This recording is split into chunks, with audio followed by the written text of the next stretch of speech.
Hey, everybody, and welcome to Learning from Smart People. I am your host, Rob Oliver, and joining me today is a returning smart person.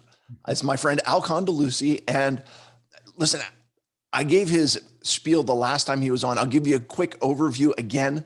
He is a consultant and trainer with exceptional skill. He's got a PhD from Pitt and over 50 years as an advocate, including 47 years as the CEO of UCP/Class, which is United Cerebral Palsy of Pittsburgh, that eventually became Community Living and Support Services, which is actually where I met him. He has also been a professor at Pitt for 40 years. He has a academic and a practical experience in human service leadership. He is the author of 8 books, and in 2018, he was awarded the key to the city of Pittsburgh, which is the highest civilian honor a resident can receive. Al, welcome back to the show.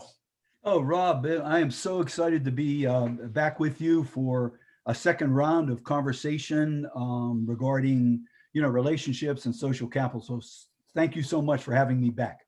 Absolutely. So, what I'm actually really excited about is this.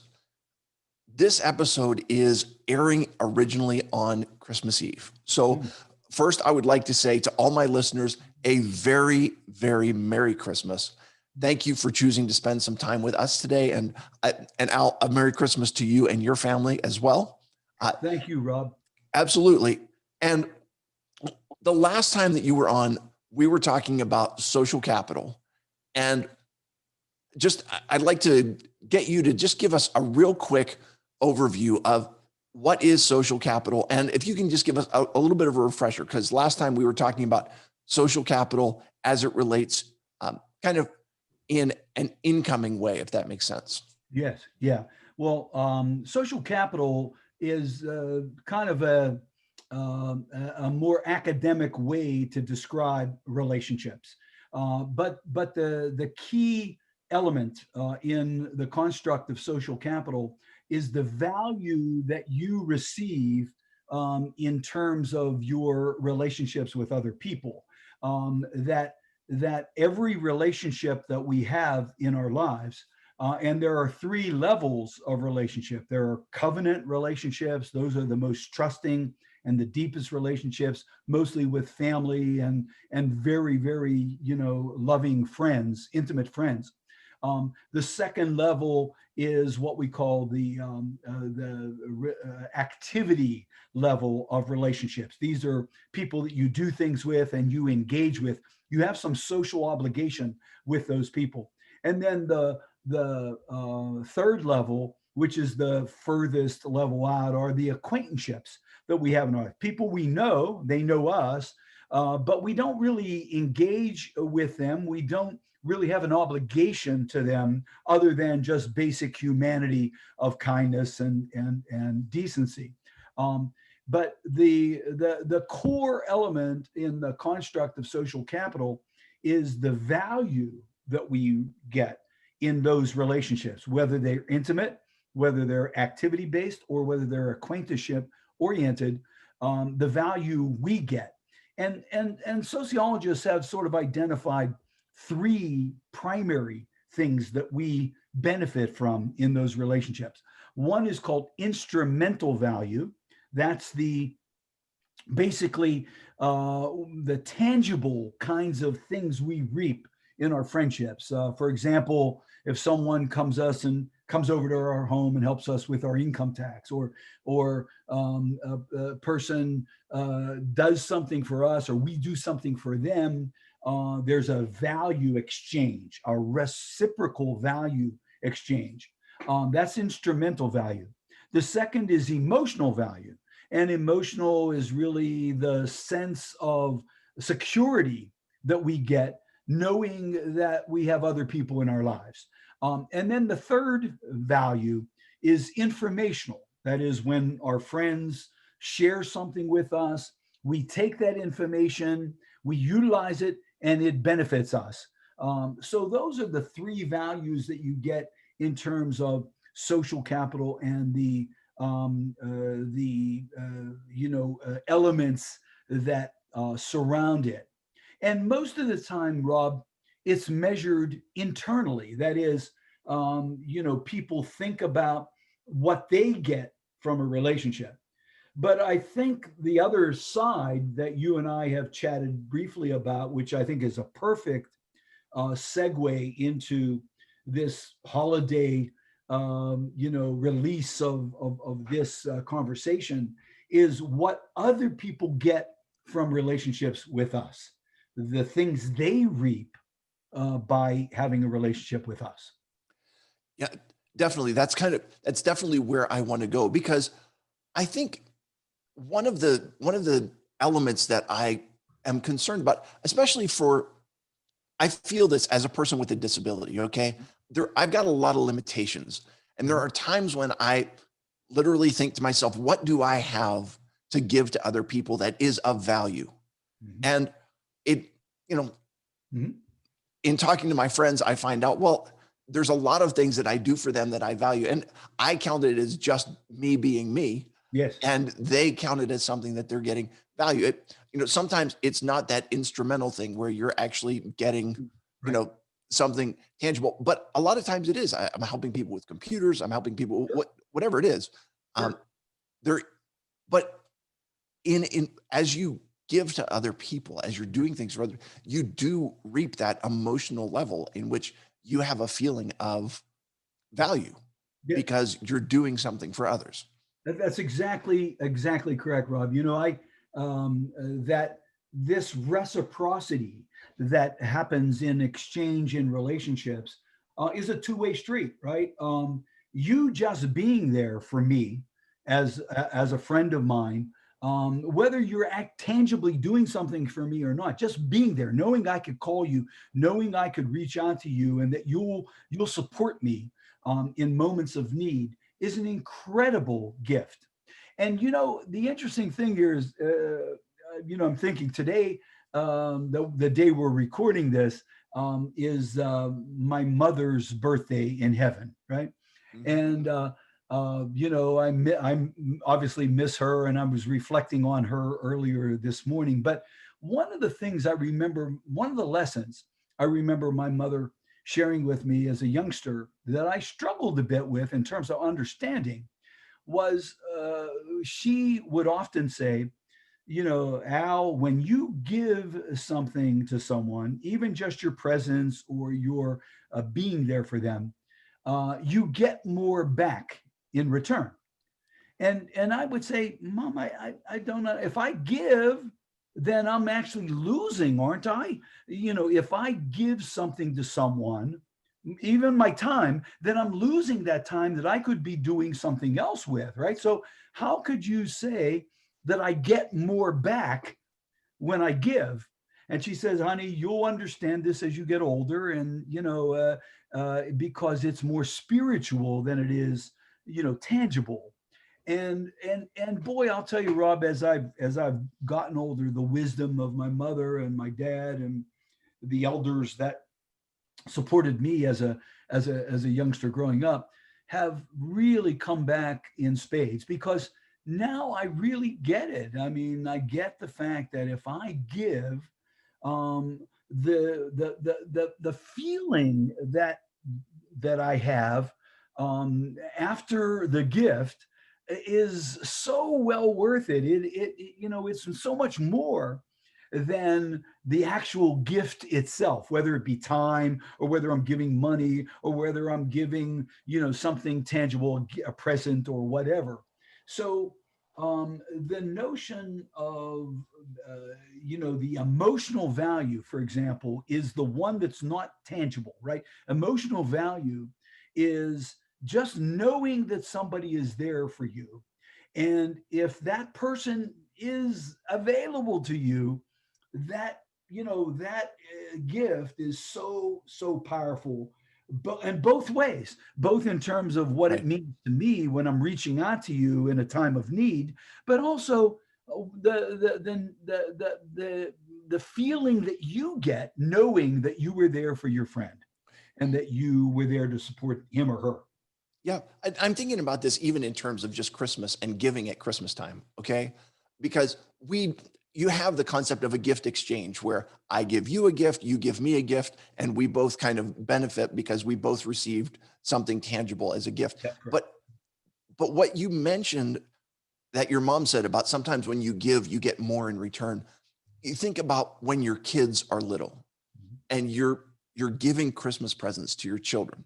They're not really giving you they're not giving you Christmas presents back. They might give you something that is, like a homemade card or something like that, which has tremendous value Yes. to you as a parent. Yes. But the joy and the emotional experience that you have watching your kids open the presents that you give them is in some ways far more Right. than even the value of the present or whatever the value is of what they're doing for you. Yeah, it's such a greater payout. Just last evening we took our grandchildren on a ride through a festival of lights for the season, the holiday season, and as we were driving through there, I was thinking of all the things that I could be doing with that time, right? I got papers I have to write, I've got presentations I have to prepare for, whatever. And and as we were driving, just the joy on their face in seeing these lights as we were just driving through this park that had all these holiday lights up and Santa Claus and other images of the season. Man, oh man, when I got back home, I was high as a kite. And it didn't matter that I didn't work on a paper or didn't work on a presentation. That feeling that welled me up based on the relationship I have with my grandchildren was so worth the price of admission. Yeah. And in that way, to to what you're talking about, it's that concept of you are investing in a relationship. You are putting your time, your energy, your effort into the relationship with your grandkids, and the richness that flows from that, the That's the yeah. depth the depth of the relationship. I often think about this as a parent. The greatest gift that I can give my children is my time, Mhm. Mhm. because I can, if I spend my time making money to buy them nice presents, um, what they really ultimately need though is it- that present isn't a relationship. Mhm. There is a certain element of it that is, Yes. it's building the relationship, but what builds relationship is spending time together and giving of myself. That's exactly right, Rob. In fact, in social capital theory, the two ingredients that nurture and energize a relationship are similarity and regularity. Now, regularity is the time, right? The Mhm. investment of time that if you regularly attend a church service or if you regularly attend, a civic group that you're a member of, that time is really cornerstone piece to relationships unfolding in that venue, right?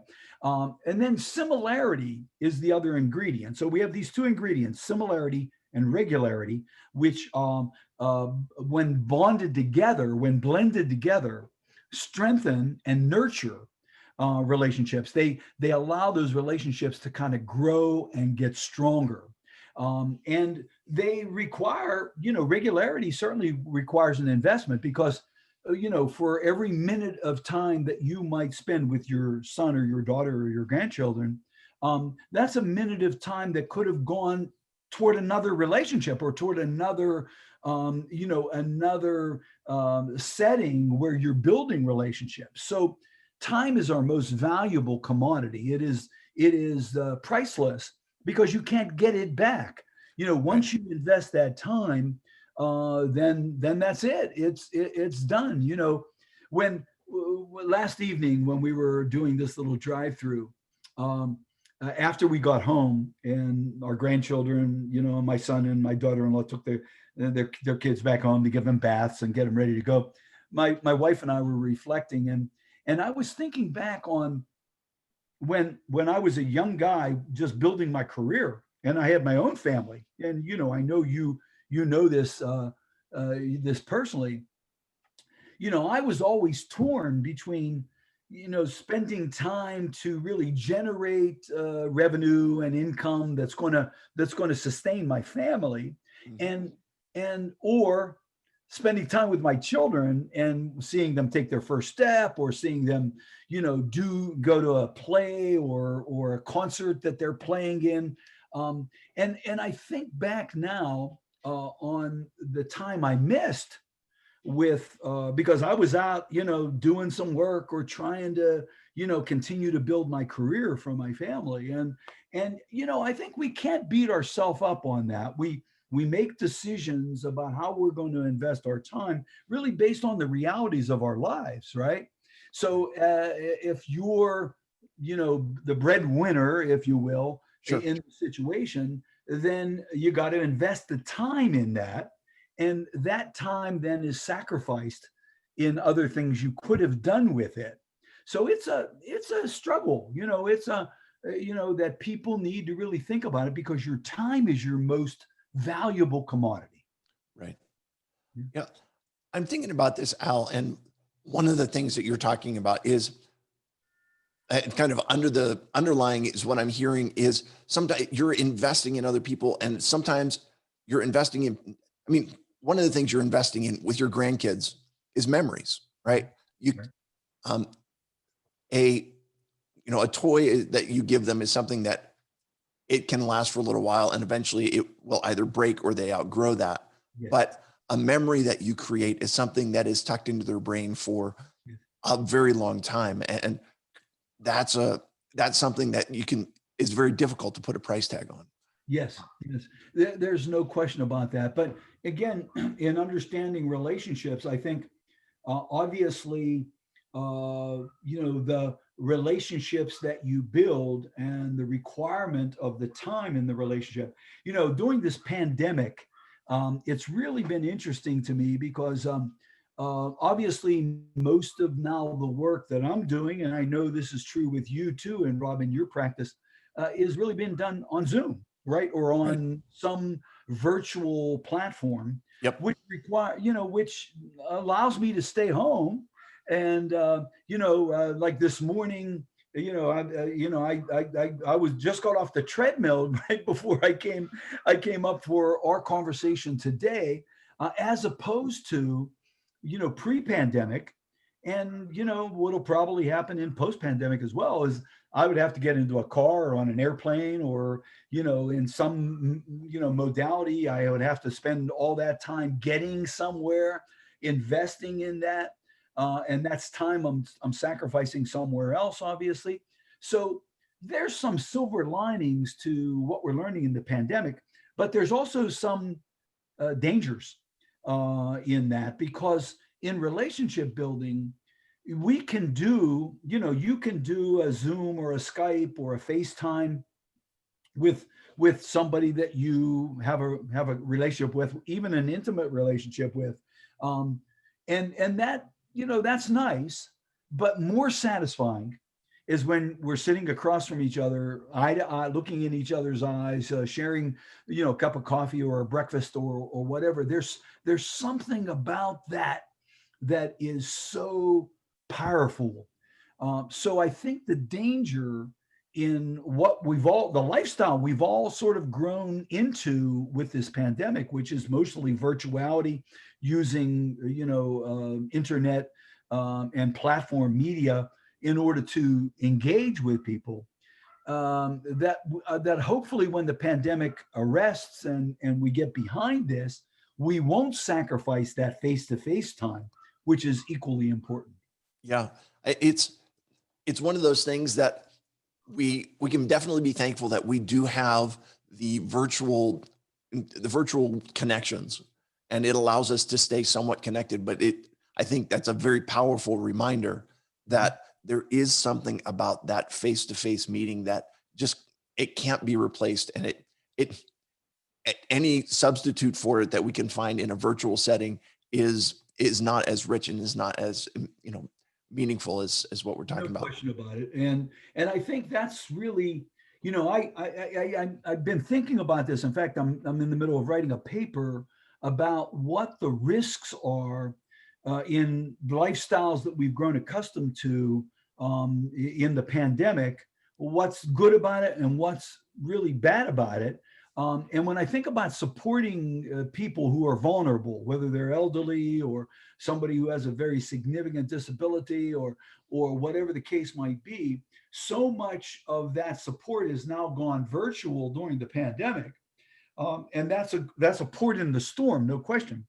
Right. But what I worry about is when the pandemic recedes, and we all hope that it will, with all the stories of the vaccines and the vaccinations that are unfolding, we think this will be behind us. But what we don't want to sacrifice is that face-to-face stuff. We want to get back to that. We want to get back to hugging people and touching people, and these things we've sacrificed during the pandemic that have affected relationships. As an Italian hugger, Right. and I do, I love to engage with people in a very, very physical way.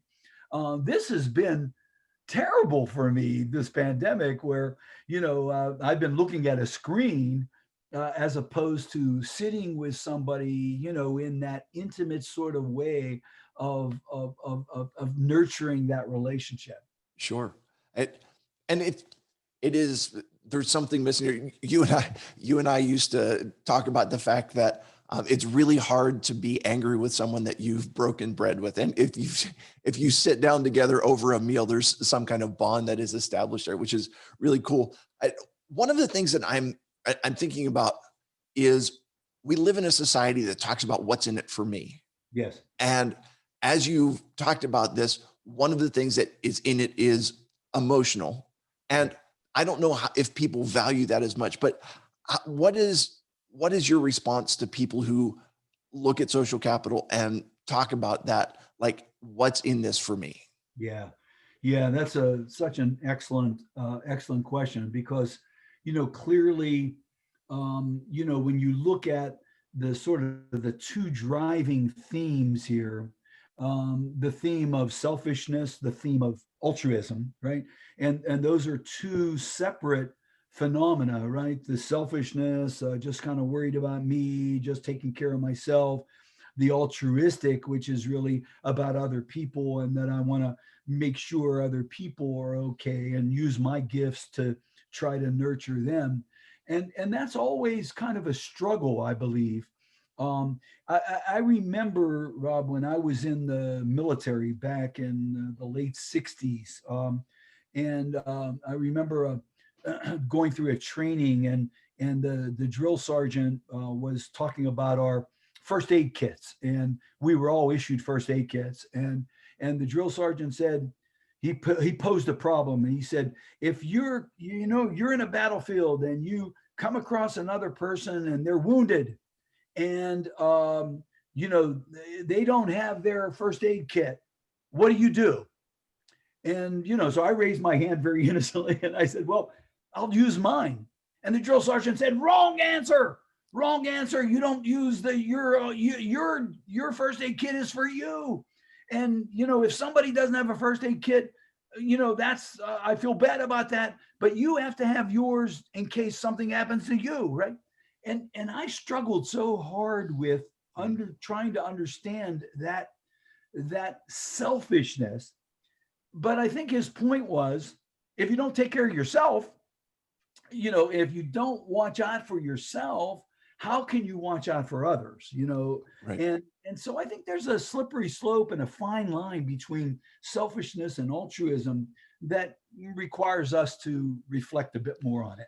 Yeah. And it's the same thing that when you're in an airplane and they say, if in case of a loss of cabin pressure, you have to put on your own mask first before you take care of others. Hey, Al, I've got a blindside question for you here, because this has just been, do you remember the story about the gift of the Magi with, it's the story, it's a couple and she has long hair and she's real proud of it. And he has a watch that was given to him by his grandfather, Mhm. and which is his prized possession. And they're thinking about what to get each other for Christmas. Yes. And she decides that she's going to go and sell her long hair. She gets her cut off Right. and sells that to buy him uh, a, a band for his watch. Yes. And he sells his watch to buy her combs for her hair. Yeah. Yeah. Okay. It's a beautiful story. It almost makes me cry every Christmas when I think about that.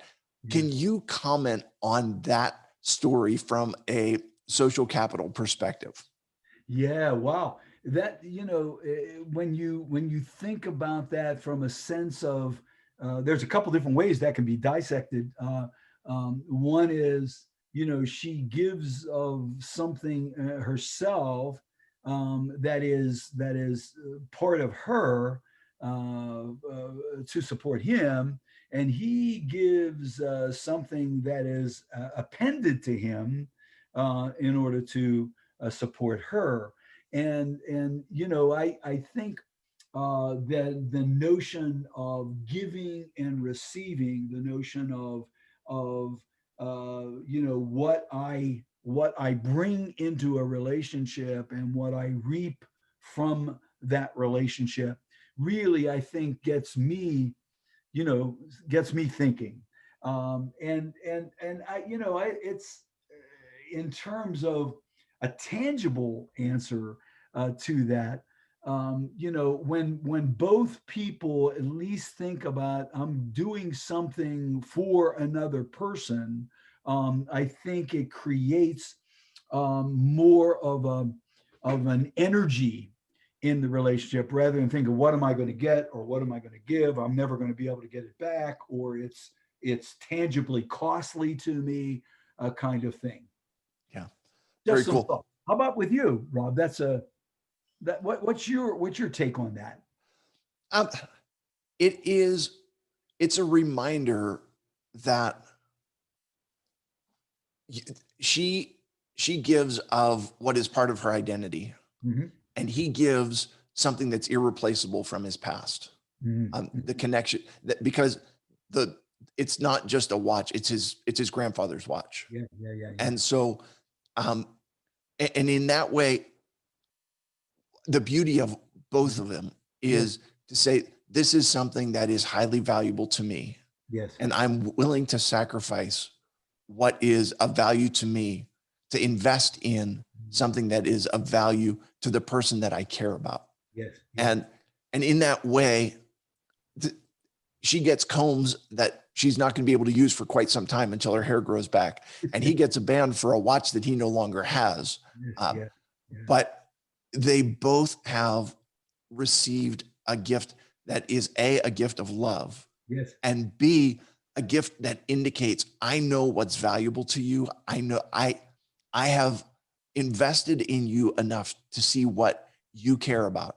yes. And I'm giving you something that reflects what is of value to you. And that's Yeah, kind of a cool element on it. yeah. That is such a beautiful sort of metaphoric way of really thinking about social capital and thinking about relationships, both in terms of what I have and what will be, from a sense of memory or from a sense of hopeful anticipation.